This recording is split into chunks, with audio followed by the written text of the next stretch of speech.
Could TJ Watt be on his way to Buffalo? Welcome into this edition of Bills Breakdown by Chat Sports. Tyler Jones here with you. Thanks for joining us. Coming up on today's show, we're going to talk about the possibility of bringing in the all-pro pass rusher from the Pittsburgh Steelers, as things aren't looking so great for Pittsburgh trying to hang on to TJ Watt as he's looking to get paid. Didn't show up to mandatory minicamp. We'll give you all the details and talk about how he could fit in with the Buffalo Bills coming up in just a matter of moments. Before we do, folks, we are closing in on 5,000 subscribers here on Bills Breakdown, just over 60 away from reaching that next milestone. It's real simple, folks. More subs means more content. If you want us to go all in on talking about your Buffalo Bills, then you need to lock us in and subscribe now. Best part about it, 100% free, doesn't cost you a thing. YouTube.com/BillsNews to subscribe for free. Join the family. Help us reach 5K, and we'll get started with today's show. So TJ Watt, who is one of the best defensive players in all of football, he could potentially be looking for a new home. The Pittsburgh Steelers have had one of the most active off seasons of any team in the National Football League this year, with the trade of DK Metcalf, signing Aaron Rodgers, trading off George Pickens. They also most recently traded for Jalen Ramsey and Jonnu Smith this week. And all that has gone on while they have not taken care of their best player in TJ Watt, who wants a new deal, who wants to get paid, and would like to remain in Pittsburgh, but he has not been a priority. And the reports are that he's not happy with the Pittsburgh Steelers. And you can totally understand where he's coming from, where TJ is saying, hey, look, I've laid my body out on the line. I've done everything I've needed to do, been a great individual, great player for this organization, and this is how you're going to treat me? You're going to make me an afterthought here compared to everything else? You can see where he's coming from. Earlier this week, ESPN's Adam Schefter put out a report that said the following. Sources in recent weeks, multiple teams have been discussing whether they can trade Steelers standout TJ Watt, who skipped the team's most recent minicamp. Pittsburgh hasn't shown any willingness to deal Watt so far, but he's unhappy with his contractual situation, and sources believe outside team interest is likely to increase given today's trade. And he's referencing the trade that went down that day involving Jalen Ramsey and Jonnu Smith. So, with that, if you're the Buffalo Bills, knowing that TJ Watt could potentially be out there, you have my full attention here, folks. He is a generational talent. TJ Watt, guys like him do not walk through the door very often. He is a future first ballot Hall of Famer. He has been outstanding and so consistent over the years, a menace for opposing offenses that face him. And I think that he and his brother are the best combination of brothers we've ever seen in the National Football League. I'll take them over the Mannings even. And I know that the Mannings have their Super Bowls, but just pure talent level, we haven't seen anything like that. And as good as JJ was, I think TJ's the better brother between the two. And I'll say this, he is already 30 years old, but he has not shown any signs of slowing down just yet, and that could make things very interesting for the Buffalo Bills if they want to make an aggressive move here and bring in TJ Watt. We'll go over the statistics, the resume, the trade, the contract situation, all of it in just a moment on TJ Watt. But first, your chance to be the GM here on Bills Breakdown. Should the Bills trade for TJ Watt? Type T for trade, P for pass. You might get an ad break while the ad's playing. Get your votes in and let us know what you think.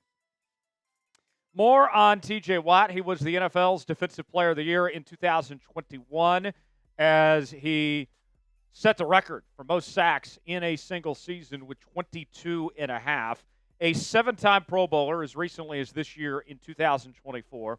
A four-time first-team All-Pro as recently as 2023. And here's the production we're talking about, folks. This year his numbers were down slightly, but they were still very good. With 11 and a half sacks, 27 QB hits, 6 forced fumbles, 19 TFLs, and 61 tackles. The year prior to that had 19 sacks, 36 QB hits, 4 forced fumbles, and 68 total tackles. And you can see those numbers from that fantastic 2021 campaign when he had 22 and a half sacks, 39 QB hits, 5 forced fumbles, 21 TFLs, and 64 tackles. So what does a trade potentially look like? Here's the trade idea that I've thrown out there. And this, for me, is the best case scenario when it comes to trading for TJ Watt here. It very well could be more expensive than this, but I think the cheapest that you are going to get TJ Watt is by giving up a first and a third round pick. And if we're going to be frank with you about that trade idea, that is a steep price to pay, especially for a player that is now in his 30s at this point in time. That is a lot to give up of a first and a third, 2 picks within the first 2 days of the NFL draft. But that's not all. We're not just talking about the fact that you'd have to give up that draft capital, but then you have to pay him as well. And that's where things get dicey if you're the Buffalo Bills, or really any team for that matter, that wants to bring in TJ Watt, because TJ Watt has made it no secret he is looking to become the highest paid non-quarterback in the NFL after Myles Garrett got paid. We know Micah Parsons is going to get paid here pretty soon. Our contract projection for TJ Watt right now is about a 4-year, $160 million deal with $130 million guaranteed. So if you're the Buffalo Bills and you want to bring in TJ Watt, not only do you have to give up the draft assets, you have to pay him, and then you got to find a way to dump some money to be able to afford TJ Watt as well to make that commitment long term. I think if you're Buffalo, there is another player I would keep an eye on if you do want to add a star defensive player here that I think you can get for a cheaper contract and that you would not have to give up as much draft capital, and that's Trey Hendrickson of the Cincinnati Bengals. But one thing that I think is going to be a problem for the Buffalo Bills, them along with the Kansas City Chiefs and the Baltimore Ravens, is that are teams like the Bengals and the Steelers actually going to want to help out the Buffalo Bills with being one of the top contenders in the AFC. So that's something to keep in mind, that they're probably not going to be the most attractive team for Pittsburgh to potentially trade for. When it comes to Hendrickson, he is much cheaper. I don't think you had to give up a first-round pick for Trey Hendrickson. I think you're looking at giving up probably about a second and a fifth, and then his contract situation would be cheaper as well of getting him a new deal, although it would still be pretty high, but it wouldn't be quite TJ Watt money. If you had to pick one to trade for, all things considered, who would you rather trade for, TJ Watt or Trey Hendrickson? Type TJ for TJ Watt, type TH for Trey Hendrickson. Let us know in the comments section below. Here's the reality the Buffalo Bills fans may not want to accept at this point in time, but it's totally true. The Buffalo Bills are not as good as the Kansas City Chiefs right now. Now, all this is relative. There's plenty of time before the season begins, but they are not on the Kansas City Chiefs level at this point in time. They are in the upper echelon of the AFC, but Kansas City has a better roster, and I would argue a better coaching staff. Andy Reid has really stuck it to Sean McDermott every time the two have faced off in a meaningful game in the postseason.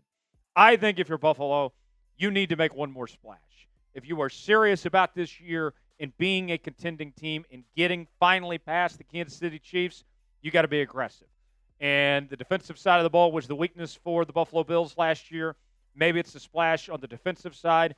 Maybe it's another weapon for Josh Allen potentially, but I don't think you can sit pat and feel that you're going to be okay. I think you need to be aggressive if you're going to take that step forward to finally get past the Kansas City Chiefs. For continuing Bills coverage, subscribe now to Bills Breakdown, youtube.com/Bills News. I'm Tyler Jones. Thanks for joining us. We'll see you next time.